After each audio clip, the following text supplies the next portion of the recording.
ಆತ್ಮೀಯ ಶಿಕ್ಷಕ ಮಿತ್ರರೇ, ಇವತ್ತು ನಾವು ಗೂಗಲ್ ಕ್ವಿಜ್ ಫಾರ್ಮ್ನಲ್ಲಿ ಈ ಸೂತ್ರಗಳನ್ನು, ಗಣಿತದ ಸೂತ್ರಗಳು ಮತ್ತು ವಿಜ್ಞಾನದ ಸೂತ್ರಗಳನ್ನು ರಚಿಸಿಕೊಳ್ಳುವುದು ಹೇಗೆ ಅನ್ನೋದರ ಬಗ್ಗೆ ನಾವು ಗಮನಿಸೋಣ. ಮೊದಲನೇದಾಗಿ ನಾವು ಗೂಗಲ್ ಕ್ರೋಮ್ ಅನ್ನು ಓಪನ್ ಮಾಡ್ಕೊಳ್ಳೋಣ.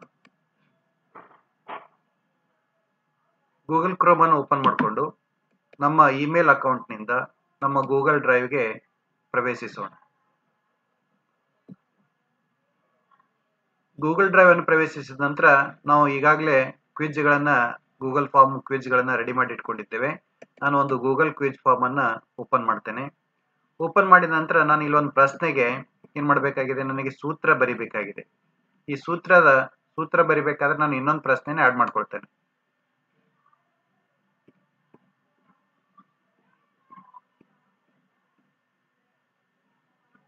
ಇನ್ನೊಂದು ಪ್ರಶ್ನೆ ಆಡ್ ಆಯ್ತು ಇಲ್ಲಿ. ನಾನು ಇನ್ ಪ್ರಶ್ನೆಯನ್ನ ಕೆಳಗಡೆ ತೆಗೆದುಕೊಂಡ್ಬರ್ತೇನೆ. ಪೂರ್ತಿ ಕೆಳಗಡೆ ನನಗೆ ಎಲ್ಲಿ ಬೇಕಾದಲ್ಲಿ ಕೂಡ ನಾವು ತೆಗೆದುಕೊಂಡು ಹೋಗ್ಬೋದು. ಆ ಪ್ರಶ್ನೆಯ ಸ್ಥಾನವನ್ನು ಅಡ್ಜಸ್ಟ್ ಮಾಡ್ಬೋದು.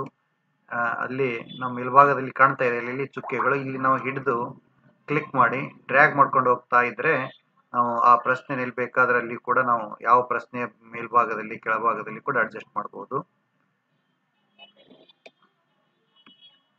ಹೌದಾ, ನಾನು ಇಲ್ಲೇ ಅಡ್ಜಸ್ಟ್ ಮಾಡ್ತೇನೆ. ನಾನೀಗ ಇದಕ್ಕೆ ಸಂಬಂಧಿಸಿದಂತೆ ಒಂದು ಪ್ರಶ್ನೆಗೆ ಸೂತ್ರಗಳಿಗೆ ಸಂಬಂಧಿಸಿದಂತ ಪ್ರಶ್ನೆ ಬರೀತೇನೆ. ವೇಗೋತ್ಕರ್ಷದ ಸೂತ್ರ.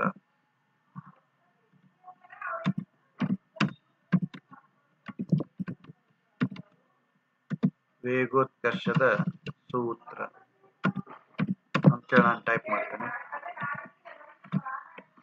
ಇದರಲ್ಲಿ 4 ಆಪ್ಷನ್ಸ್ಗಳನ್ನು ಕೊಡೋಣ. 4 ಆಪ್ಷನ್ಸ್ಗಳನ್ನ ಕೊಟ್ಟಾಗ ಇಲ್ಲಿ ನಮಗೆ ಸೂತ್ರ ಬರಿಬೇಕಾದ್ರೆ ನಾವು ಸಾಮಾನ್ಯವಾಗಿ a is equal to v minus u. ನಾನೀಗ ಕನ್ನಡವನ್ನು ಕ್ಲೋಸ್ ಮಾಡ್ತೇನೆ. ಕ್ಲೋಸ್ ಮಾಡಿ ಇಂಗ್ಲಿಷನ್ನು ಓಪನ್ ಮಾಡ್ತೇನೆ, ಇಂಗ್ಲಿಷ್ ಟೈಪಿಂಗ್ ಅನ್ನ. ಇಲ್ಲಿ ಎ ಸಮಾನವಾಗಿದೆ v minus u divided by t. Divided by ಅಂದ್ರೆ ನಾವು ಇಲ್ಲಿ ಬಾರ್ ಹಾಕೊಳ್ಬೇಕಾಗುತ್ತೆ. ನಮಗೆ ಕರೆಕ್ಟ್ ಆಗಿ ಆ ಸೂತ್ರ ಮಕ್ಕಳಿಗೆ ಅರ್ಥ ಆಗೋದಿಲ್ಲ.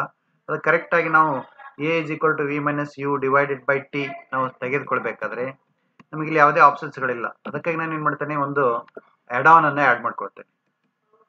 ಈ ಆಡ್ ಅನ್ನು ಆಡ್ ಮಾಡ್ಕೊಳ್ಬೇಕಾದ್ರೆ ಆಡ್ಸ್ ಆನ್ ಅಂತ ಹೇಳಿದೆ. ಇಲ್ಲಿ ಮೇಲ್ಗಡೆ 3 ಚುಕ್ಕೆಗಳಿವೆ. 3 ಚುಕ್ಕೆಗಳ ಮೇಲೆ ಕ್ಲಿಕ್ ಮಾಡ್ಕೋಬೇಕು. ಆಡ್ಆನ್ಸ್ ಅಂತ ಹೇಳಿದೆ, ಆಡ್ಆನ್ಸ್ಗೆ ಹೋಗ್ಬೇಕು. ಆಡ್ಆನ್ಸ್ಗೆ ಹೋಗಿ ಅದನ್ನು ಕ್ಲಿಕ್ ಮಾಡಿದ್ರೆ, ಆಡ್ಆನ್ಸ್ ಕ್ಲಿಕ್ ಮಾಡಿದ್ರೆ ಗೂಗಲ್ ಮಾರ್ಕೆಟ್ ಪ್ಲೇಸ್ ಅಂತೇಳಿ ಒಂದು ಈ ಆಡ್ಆನ್ಸ್ಗಳ ಒಂದು ಮಾರ್ಕೆಟ್ ಓಪನ್ ಆಗುತ್ತೆ. ಅಲ್ಲಿ ನಾವು ಹೈಪಾಟಿಯಾ HYPATI ಅಂತೇಳಿ HY ಟೈಪ್ ಮಾಡಿದ್ರೆ ಸಾಕು, ಹೈಪಾಟಿಯಾ ಅಂತೇಳಿ ಒಂದು ಬರುತ್ತೆ. ಇದು ನಾವು ಯಾವುದೇ ರೀತಿಯಾದ ಸೂತ್ರಗಳನ್ನ ರಚಿಸಿಕೊಳ್ಳಲು ಸಹಾಯಕಾರಿಯಾಗಿರತಕ್ಕಂಥ ಒಂದು ಅತ್ಯಂತ ಉತ್ತಮವಾದ ಗೂಗಲ್ ಕ್ವಿಜ್ ಫಾರ್ಮ್ ಆಡ್-ಆನ್ ಆಗಿದೆ. ನಾನು ಅದನ್ನ ಇನ್ಸ್ಟಾಲ್ ಮಾಡ್ಕೊಳ್ತೇನೆ. ಅದ್ರ ಮೇಲೆ ಕ್ಲಿಕ್ ಮಾಡಿದ್ರೆ ಇನ್ಸ್ಟಾಲ್ ಆಪ್ಷನ್ ಬರುತ್ತೆ. ಇನ್ಸ್ಟಾಲ್ ಮೇಲೆ ಕ್ಲಿಕ್ ಮಾಡ್ತೇನೆ. ನಾನು ಕ್ಲಿಕ್ ಮಾಡಿ ನಾವು ಕಂಟಿನ್ಯೂಗೆ ಕ್ಲಿಕ್ ಮಾಡೋಣ. ಕ್ಲಿಕ್ ಮಾಡಿದಾಗ ಅದು ನಮ್ಮ ಇಮೇಲ್ ಅಡ್ರೆಸ್ ಕೇಳುತ್ತೆ. ನಾವು ಇಮೇಲ್ ಅಡ್ರೆಸ್ ಮೇಲೆ ಕ್ಲಿಕ್ ಮಾಡಿ ಆಡ್-ಆನ್ ಅನ್ನ ನಮ್ಮ ಈ ಒಂದು ಗೂಗಲ್ ಫಾರ್ಮ್ ನಲ್ಲಿ ಇನ್ಸ್ಟಾಲ್ ಮಾಡೋದಕ್ಕೋಸ್ಕರ ನಾವು ಅಲೋ ಅಂತೇಳಿ ಕ್ಲಿಕ್ ಮಾಡೋಣ. ಅಲೋ ಅಂತೇಳಿ ಕ್ಲಿಕ್ ಮಾಡಿದ್ರೆ ಆ ಹೈಪಾಟಿಯಾ ಅನ್ನತಕ್ಕಂಥ ಈ ಸೂತ್ರಗಳನ್ನು ರಚಿಸಿಕೊಳ್ಳಲು ಸಹಾಯಕಾರಿಯಾಗಿರತಕ್ಕಂಥ ಒಂದು ಆ್ಯಪ್ ನಮ್ಮ ಅಥವಾ ಆಡ್-ಆನ್ ನಮ್ಮ ಗೂಗಲ್ ಕ್ವಿಜ್ ಫಾರ್ಮ್ ನಲ್ಲಿ ಇನ್ಸ್ಟಾಲ್ ಆಗಿರುತ್ತೆ. ಈಗ ನಾವು ಇದನ್ನ ಕ್ಲೋಸ್ ಮಾಡ್ತೇನೆ. ಕ್ಲೋಸ್ ಮಾಡಿ ನಾನು ಪ್ರಶ್ನೆ ತೆಗೆದುಕೊಂಡಿಲ್ಲ, ಆ ಪ್ರಶ್ನೆಗೆ ಹೋಗ್ತೇನೆ. ಇಲ್ಲಿ ನನಗೆ ಒಂದು ವೇಗೋತ್ಕರ್ಷದ ಸೂತ್ರಗಳನ್ನ ನಾನು ಆಡ್ ಮಾಡಬೇಕಾಗಿದೆ. ನಾನು ಇಲ್ಲಿ ಏನ್ ಮಾಡ್ತೀನಿ, ಆಡ್-ಆನ್ಸ್ ಅಂತ ಹೇಳಿವೆ. ಸಾಕಷ್ಟು ಆಡ್-ಆನ್ಸ್ಗಳಿರ್ತವೆ. ನಾವು ಯಾವ ಬೇಕಾದ ಆಡ್-ಆನ್ಸ್ಗಳನ್ನು ಆಡ್ ಮಾಡ್ಕೋಬಹುದು, ಅವುಗಳನ್ನು ತೆಗೆದುಹಾಕಬಹುದು. ಇಲ್ಲಿ ಹೈಪಾಟಿಯಾ ಅಂತೇಳಿ ನಾವು ಜಸ್ಟ್ ಈಗ ಆಡ್ ಮಾಡಿರ್ತಕ್ಕಂಥ ಒಂದು ಏನಿದೆ ಆಡ್-ಆನ್ ಇದೆ, ಅದ್ರ ಮೇಲೆ ಕ್ಲಿಕ್ ಮಾಡ್ತೇನೆ.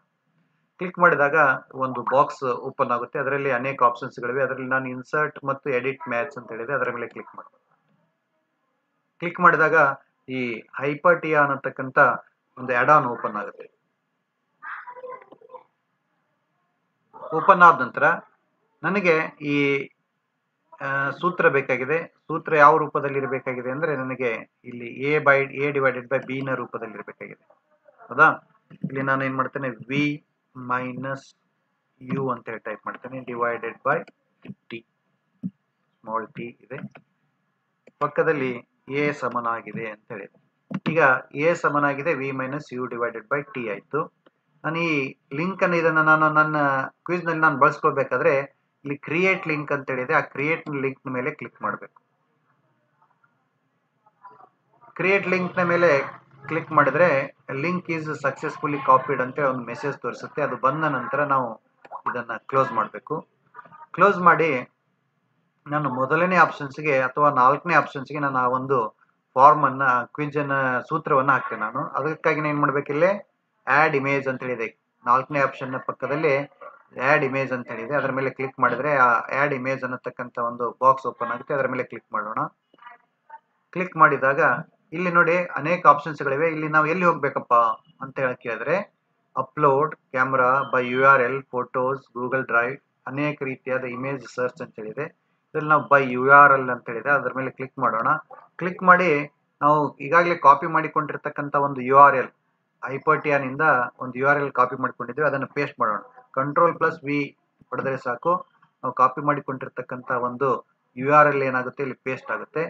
ಪೇಸ್ಟ್ ಆದ ನಂತರ ಇನ್ಸರ್ಟ್ ಇಮೇಜ್ ಅಂತೇಳಿ ಕೆಳಗಡೆ ಕಾಣ್ತಾ ಇಲ್ಲ ಮಿತ್ರರೇ, ಅದರ ಮೇಲೆ ನಾವು ಕ್ಲಿಕ್ ಮಾಡೋಣ.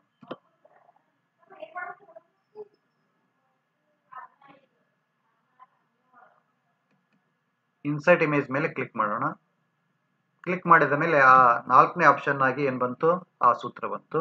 ಅದೇ ರೀತಿಯಾಗಿ ಬೇರೆ ಆಪ್ಷನ್ಸ್ಗಳಿಗೂ ಕೂಡ ನಾನು ಈಗ ಏನ್ ಮಾಡ್ತೇನೆ, V = U + AT ಅದು ನಾರ್ಮಲ್ ಆಗಿರ್ತಕ್ಕಂಥ ಒಂದು ಸೂತ್ರ ಇದೆ, ಅದನ್ನು ಆಡ್ ಮಾಡೋಣ. ಮತ್ತೆ S = AT + UT ಅನ್ನತಕ್ಕಂಥ ಫಾಲ್ಸ್ ಅಂದ್ರೆ ತಪ್ಪಾಗಿರ್ತಕ್ಕಂಥ ಸೂತ್ರಗಳನ್ನು ಕೊಡೋಣ. ಇಲ್ಲಿ ನಮ್ಮ ಸರಿಯಾಗಿರ್ತಕ್ಕಂಥ, ನೀವು ಬೇರೆ ಸೂತ್ರಗಳನ್ನು ಕೊಡಬೇಕಾದ್ರೂ ಕೂಡ ಇದೇ ರೀತಿ ಬೇರೆ ಸೂತ್ರಗಳನ್ನು ಕೊಡಬೇಕಾದ್ರೂ ಕೂಡ ನೀವು ಹೈಪರ್ಟಿಯಾ ಅನ್ನತಕ್ಕಂಥ ಒಂದು ಆಡ್ಆನ್ಸ್ಗೆ ಹೋಗಿ ಮತ್ತೆ ಅಲ್ಲಿ ಕ್ರಿಯೇಟ್ ಮಾಡಿಕೊಂಡು URL ಕಾಪಿ ಮಾಡಿಕೊಂಡು ಇಲ್ಲಿ ಪೇಸ್ಟ್ ಮಾಡಿದ್ರೆ ಸಾಕು, ಆ ಅಂಶಗಳೆಲ್ಲ ಏನಾಗುತ್ತೆ ಪೇಸ್ಟ್ ಆಗುತ್ತೆ. ಈಗ ನೋಡೋಣ, U = U ಸಮನಾಗಿದೆ S + VT ಅಂತ ಈ 4 ಸೂತ್ರಗಳನ್ನು ಹಾಕಿದ್ದೇನೆ. ಹಾಕಿ ನಾವೇನ್ ಮಾಡೋಣ, ಸರಿಯಾದ ಉತ್ತರ ಯಾವುದಿದೆ ಅದನ್ನು ಆಯ್ಕೆ ಮಾಡಿಕೊಳ್ಳೋಣ. ಕೀ ಆನ್ಸರ್ ಕೀ ಅಂತ ಹೇಳಿದೆ. ಆನ್ಸರ್ ಕೀನ ಮೇಲೆ ಕ್ಲಿಕ್ ಮಾಡಿದ್ರೆ ನಾವು ಆನ್ಸರ್ ಯಾವುದು ಚೂಸ್ ಮಾಡ್ಕೋಬೇಕು. ನಾನೀಗ ಸರಿಯಾದ ಉತ್ತರ ಯಾವುದಿದೆ ಅದರಲ್ಲಿ ವೇಗೋತ್ಕರ್ಷದ ಸೂತ್ರ A ಸಮನಾಗಿದೆ V - U/T. ಇದಕ್ಕೆ ನಾನು ಕ್ಲಿಕ್ ಮಾಡ್ತೇನೆ. ಕ್ಲಿಕ್ ಮಾಡಿ ಅದಕ್ಕೆ ಒಂದು ಮಾರ್ಕ್ಸ್ ಅನ್ನು ಕೊಡ್ತೇನೆ. ನಾನು ಪ್ರತಿಯೊಂದು ಪ್ರಶ್ನೆಗೂ ಒಂದೊಂದು ಮಾರ್ಕ್ಸ್ ಕೊಡ್ತಾ ಬಂದಿದ್ದೇನೆ. ಅದೇ ರೀತಿ ಈ ಪ್ರಶ್ನೆಗೂ ಕೂಡ ಒಂದು ಅಂಕವನ್ನು ಕೊಡ್ತೇನೆ. ಕೊಟ್ಟು ಡನ್ ಅಂತ ಹೇಳಿದಾಕ್ರೆ ಮತ್ತು ರಿಕ್ವೈರ್ಡ್ ಫೀಲ್ಡ್ ಇದೆಯಲ್ಲ ಇದನ್ನು ನಾವು ಆನ್ ಮಾಡ್ಕೊಳ್ಳೋಣ ಮತ್ತು ಆಪ್ಷನ್ಸ್ಗಳನ್ನ ಶಫಲ್ ಮಾಡಿಕೊಳ್ಳೋಣ. ಅಂದ್ರೆ ಪ್ರತಿಯೊಬ್ಬ ವಿದ್ಯಾರ್ಥಿಯು ಪ್ರತಿ ಬಾರಿ ಈ ಕ್ವಿಜ್ ಅನ್ನು ಪ್ರಯತ್ನಿಸಿದರೆ ಇಲ್ಲಿ ಕೊಟ್ಟಿರ್ತಕ್ಕಂಥ ಆಪ್ಷನ್ಸ್ಗಳೇನಾಗುತ್ತೆ ಹಿಂಚೆ ಮುಂಚೆ ಆಗುತ್ತೆ. ಹೌದಾ? ಅದಕ್ಕಾಗಿ ನಾನು ಅದನ್ನ ಶಫಲ್ ಅಂತ ಕೊಟ್ಟಿದ್ದೇನೆ. ಈ ರೀತಿ ನಾವೇನ್ ಮಾಡ್ಬೋದು, ಗಣಿತದ ಸೂತ್ರಗಳನ್ನಾದ್ರೂ ಆಗ್ಲಿ ವಿಜ್ಞಾನದ ಸೂತ್ರಗಳನ್ನಾಗ್ಲಿ ಈ ಹೈಪರ್ಟಿಯಾ ಅನ್ನತಕ್ಕಂಥ ಒಂದು ಗೂಗಲ್ ಫಾರ್ಮ್ನ ಅಡಾನ್ಸ್ನ ಮೂಲಕ ನಾವು ಸಾಕಷ್ಟು ಗಣಿತದ ಪ್ರಶ್ನೆಗಳನ್ನು ಕೂಡ ಸುಲಭವಾಗಿ ರಚಿಸಿ ಮಕ್ಕಳವರೆಗೆ ತಲುಪಿಸುವಂತೆ ಮಾಡಬಹುದು. ಆತ್ಮೀಯ ಶಿಕ್ಷಕ ಮಿತ್ರರೇ, ಇಲ್ಲಿಯವರೆಗೂ ಈ ಒಂದು ವಿಡಿಯೋನು ತಾವು ಗಮನಿಸಿದ್ದಕ್ಕಾಗಿ, ಅಮೂಲ್ಯವಾದ ತಮ್ಮ ಸಮಯವನ್ನು ಉಪಯೋಗಿಸಿದ್ದಕ್ಕಾಗಿ ತಮಗೆಲ್ಲರಿಗೂ ಧನ್ಯವಾದಗಳು.